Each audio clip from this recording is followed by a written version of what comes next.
তো বস, এখন কথা হবে প্রভাসের আপকামিং ছবি রাজা সাহেবের ট্রেলার নাম্বার 2 নিয়ে, যারা আজকে কিছুক্ষণ আগে ড্রপ করা হয়েছে। তো কেমন লাগলো এই ট্রেলারটা? দেখো, মারুতি এই ছবির যে ডিরেক্টর, সে গতকালকে ট্রেলার লঞ্চ ইভেন্টে একটা স্টেটমেন্ট দেয়, যেটা সোশ্যাল মিডিয়াতে চারিপাশে ভাইরাল হয়ে রয়েছে। সে বলে এই ছবিটা দেখে যদি 1% ও ডিসঅ্যাপয়েন্টমেন্ট কাজ করে, তাহলে তার বাড়ির অ্যাড্রেস রইল। এবার যখন এরকম ধরনের স্টেটমেন্ট ডিরেক্টররা দেয়, খুব বড় বড় বাতেলা মারে, দুটো জিনিস হওয়ারই সম্ভাবনা রয়েছে। এক, তারা প্রোডাক্টটা ভালো বানিয়েছে এবং সেটা নিয়ে তারা কনফিডেন্ট। আর দুই, তারা ভাবছে প্রোডাক্টটা ভালো বানিয়েছে, কিন্তু প্রোডাক্টটা আসলে খুবই খাজা। এবার যখন সেটা হবে, অডিয়েন্স কিন্তু এই স্টেটমেন্ট ধরে মারাত্মক রকম ধোবে। এবার কেমন লাগলো এই ট্রেলারটা? খুব অনেস্টলি বলছি, যখন ট্রেলার নাম্বার 1 এসেছিল, আমি অনেককে দেখেছিলাম, সেটাও খাজা ট্রেলার ছিল, জালি ট্রেলার ছিল।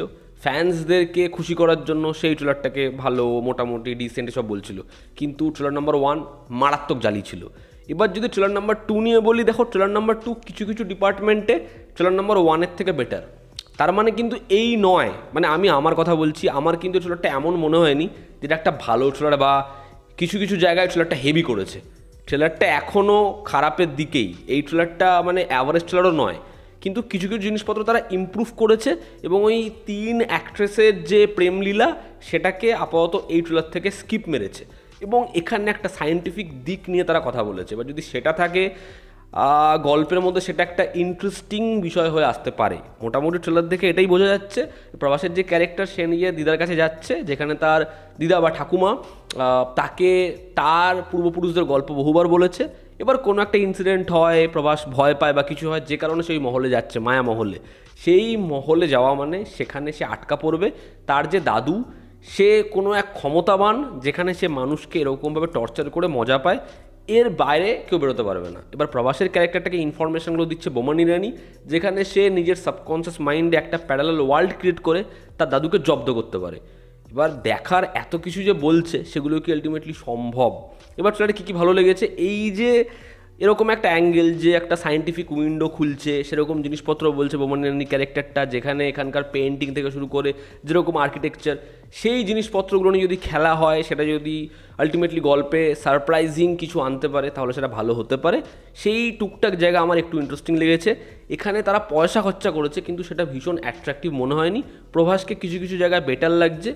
এবং হচ্ছে এর যে ব্যাকগ্রাউন্ড স্কোরটা, থ্রু আউট দ্য ট্রেলার যে গানটা আমরা শুনতে পাচ্ছি, সেটা কিন্তু ভালো লাগছে। সেটার জন্যই কিন্তু ট্রেলারটা দেখা যাচ্ছে, সেটা ভালো বানিয়েছে। এই জিনিসপত্রই আমার ভালো লেগেছে আর কি। আর ট্রেলারটার মধ্যে এমন কিছু নেই যেটাকে আমি ভালো বলতে পারবো। প্রথম হচ্ছে, পুরো ট্রেলারটা মারাত্মক সিজিআই ভিএফএক্সের ওপর ডিপেন্ডেন্ট, এবং যেটাই বড় করে কেস খাওয়াতে পারে। হয় মালটা পুরোপুরি হয়ে গেল হচ্ছে আদিপুরুষ, কারণ কালকি তো হবে না বোঝাই যাচ্ছে, মানে একেবারেই কালকি হবে না।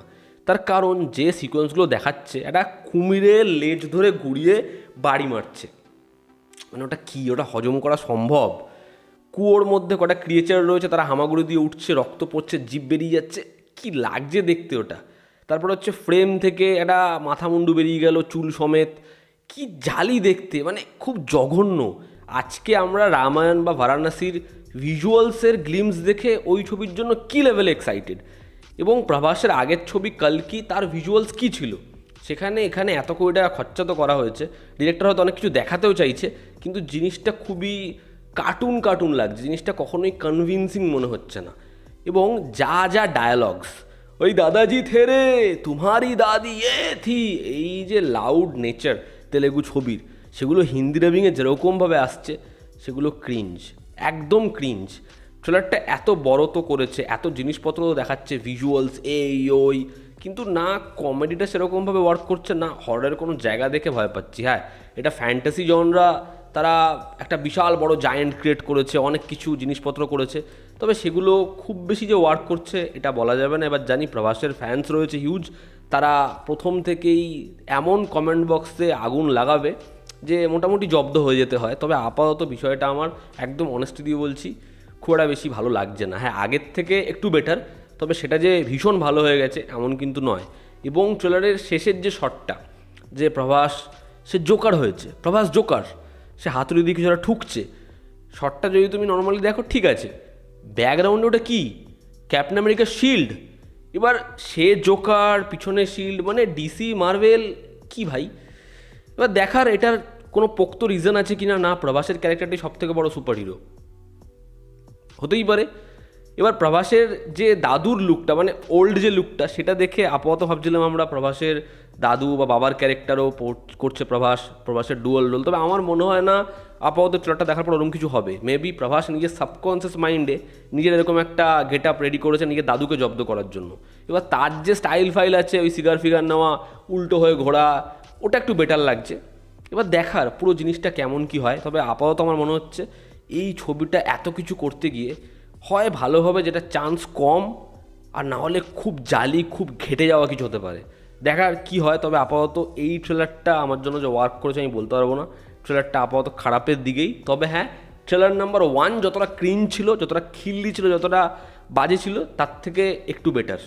কারণ প্রেমের যে ট্র্যাকগুলো সেগুলো বাদ দিয়েছে এবং চেষ্টা করেছে কম ওই ভুলভাল ডায়ালগস রেখে মোটামুটি অ্যাকশন বা প্লটের যে হাই হাই পয়েন্ট সেগুলো আমরা দেখাই, প্রভাসকে সেলিব্রেট করি। তো সেটাই, এবং প্রভাসকে যেরকমভাবে লুক ঠুক দিয়েছে সেটা ঠিক আছে, বাট ওভারঅলে এই ট্রেলারটাও যে খুব মানে এক্সাইটিং, দেখে হেভি কিছু লাগছে মনে হচ্ছে না খুব অনেস্টলি। ট্রেলারটা দেখে মানে ক্রিঞ্জ কিছু জিনিসপত্র মনে হচ্ছে। দেখার ছবিটা বক্স অফিসে কী করতে পারে, ছবিটা হয় কেমন। এই ছিল আমার অনেস্ট ওপিনিয়ন। তোমরা যারা দেখেছো তোমাদের কেমন লেগেছে জানিও। জনতা আমাদের পাশে আছে। আবার দেখা হচ্ছে। Take care.